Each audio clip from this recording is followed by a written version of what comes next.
시옷 인스티튜트. 안녕하세요. 시온연구소입니다. 시온연구소 오늘은요. 생각 코딩, 머리를 잘 쓰는 사람들의 비밀, 이 도서 속에서 우리가 같이 이야기하면 좋을 내용들이 있는 것 같아서 준비를 했는데요. 그래서 노트 방법론적인 부분을 좀 얘기를 해보려고 해요. 총 3가지의 방법인데요. 첫 번째는 코넬 노트법이라는 건데 1950년대에 미국 코넬대 교육학자 월터 파욱 교수가 학생들의 학습 효과 증진과 사고력 개발을 위해서 고안을 했대요. 그래서 이거 같은 경우에는 책을 보면 굉장히 정확하게 딱 한눈에 보실 수 있을 텐데 지금 보이시는지 모르겠는데 이렇게 양식이 이렇게 되거든요. 위에 제목이 있고 키워드가 있고 필기 영역이 있고 요약 영역이 있습니다. 근데 이 코넬 이 노트법은 어떻게 하는 거냐면은 5가지의 그런 방법론을 제공하는데요. 그러니까 필기 영역에, 그러니까 필기 영역은 어디죠? 그러니까 여기 키워드 영역 있고 이 옆에 필기 영역에 최대한 읽기 쉽게 기입하고 중요한 의미 있는 사실과 아이디어를 자세히 적는다. 축소를 한다라는 건데요. 필기 영역의 내용을 몇 개의 핵심 단어로 간결하게 키워드 영역에 적는다. 그러니까는 좀 쉽게 설명을 하면 이렇게 내용을 읽다가 저처럼 저 좀 보이시나요? 이 옆에 이렇게 키워드가 이렇게 있잖아요. 이게 키워드 영역이 되는 거고 여기가 필기 영역이 되는 건데 그래서 암기, 필기 영역을 가리고 키워드 영역에만 보면서 필기 영역의 내용을 떠올려 보거나 말로 표현해 본다. 이런 것들이 이제 요약 영역에 들어가겠죠. 그리고 수동적으로 적지 않고 자신의 견해를 충분히 반영해서 기록을 한다. 이것도 역시 제가 봤을 때는 필기 영역에다가 적되 내용을 길게 이렇게 적되 그냥 내용만 적지 말고 자기의 의견이다 그러면은 약간 표시를 하는 거예요. 느낌표라든지 뭐 물음표라든지 이렇게 표시를 해서 그것은 내가 이거를 적다 보면서 생각했던 나의 내용이다라는 걸 표시하는 내용이 좀 있었으면 좋겠어요. 사실과 의견을 구분하기 위해서. 그리고 복습, 공부한 내용을 잊어버리지 않도록 주기적으로 반복 학습을 해라라는 건데요.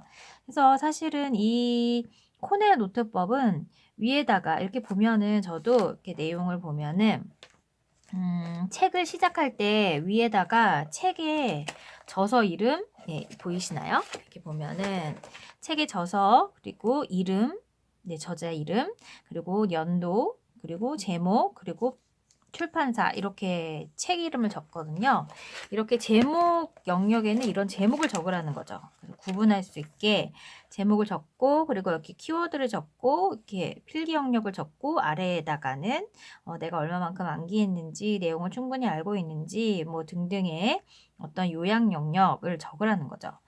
그리고 모눈 노트법이라는 게 있는데 이거는 일본의 노트법 전문가 다카시 마사후미라는 사람이 컨설턴트를 일하던 시절에 강의와 컨설팅을 하면서 그 내용을 종합해서 이제 만든 법이라고 하는데 여기에서는 먼저 필기도구를 준비해야 되고 그다음에 5mm짜리 우리가 흔하게 보는 모눈 노트를 A4 사이즈 이상으로 준비를 해라. 볼펜의 종류는 3가지다. 그리고 가로로 써라. 가로로 쓰는 것이 훨씬 보기 좋다. 황금 3 분할하기. 그래서 노트 영역을 3개로 분할하거든요. 그래서 이거 같은 경우에도 보면은 이렇게 보이시나요? 이렇게 3개의 영역으로 하라는 거예요. 여기, 여기, 여기.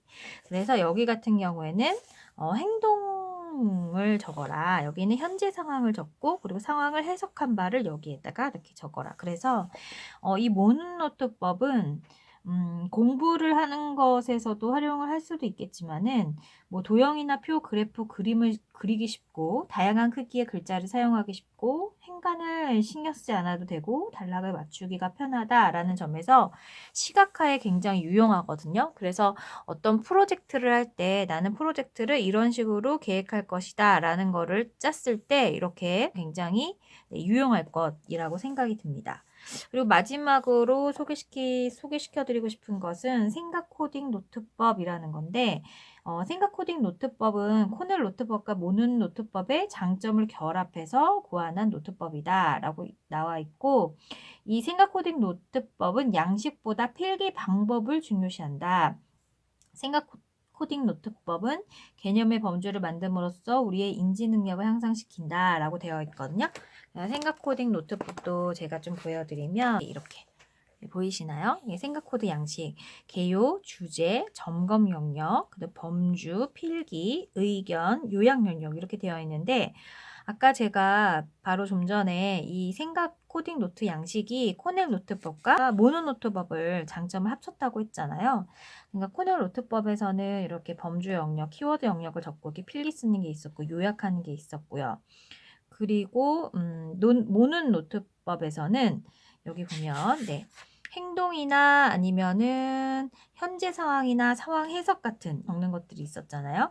그리고 또 반복을 얼마나 했는지, 복습을 얼마나 했는지, 뭐 이런 점검 영역. 그래서 이 두 가지를 합쳤다라고 볼 수 있어요. 그래서 이 개요 영역에는 날짜, 과목명, 강사명 이런 거 적는 거고, 주제 영역은 제목, 깍스, 목표, 그다음에 필기 영역은 키워드 형태로 이제 노트 내용, 그다음 범주 영역은 핵심 키워드, 요약 영역은 이제 이 내용을 문장 형태로 요약하는 거고, 의견은 자신의 생각, 점검 영역은 몇 번을 반복해서 학습했는지 표시하는 영역이라고 나와 있습니다. 그래서 이렇게 세 개의 그 노트 적는 방법에 대해서 오늘은 간단하게 얘기를 했고, 마지막으로는 제가 추가로 우리가 이런 노트를 정리하는 데 있어서 이렇게 나만의 교과서를 만드는 이런 노트법을 통해서 우리가 학습 효과를 증진시킬 수 있거든요. 그래서 매번 교과서마다 이거 봤다 저거 봤다가 생각나는 거를 그냥 암기식으로만 하고 그냥 끝내는 것이 아니라 내가 이 책을 가지고 공부를 했으면 이 책에 나오는 내용을 정리하고 또 그 다음 책을 가지고 공부했으면 그 책에 나오는 걸 다 따로 정리하는 것이 아니라 기존에 정리한 것에다가 추가로 정리를 엎어서 하는 거죠. 그래서 두 가지 방법이 있다고 해요. 나만의 교과서 만들기는 첫 번째는 기본 도서 선택하고 그거를 공부한 다음 보조. 여기에서 추가로 내가 알고 싶은 내용을 학습하고 나서 그거를 여기에다가 엎어서 반복적으로 내용을 보면서 필요한 걸 더 적어가는 이런 형태가 있고, 다른 거는 자료를 내가 알고자 하는 내용을 선택하고 그것에 대해서 어떠한 형태로 좀 더 깊이 알고 싶은지 목차를 내용을 적은 다음에 그 목차에 따른 내용을 찾아서 기록하고, 그리고 이 기록한 내용을 추가로 내가 어떻게 받아들였는지 요약 정리 내용을 적는 거죠. 적고 반복적으로 하는 거. 그래서 여기 보면 저 이런 거 보고 좀 깜짝 놀랐거든요. 이렇게 공부를 한다면 굉장히 많은 반복적으로 그냥 암기만 해야 되는 상황이 아니어도 될 것 같다는 흐름까지도 좀 이해할 수 있을 것 같다는 생각이 들었는데, 이런 식의 형태가 이제 나만의 교과서를 만드는 사례라고 이렇게 보여주고 있습니다. 그래서 오늘은 이 생각 코딩 머리를 잘 쓰는 사람들의 비밀에서 여러분들이 좀 공유해서 좀 보았으면 좋을 만한 내용을 같이 알아보았습니다. 다음 시간에도 좋은 내용으로 찾아뵐게요. 그럼 모두 안녕!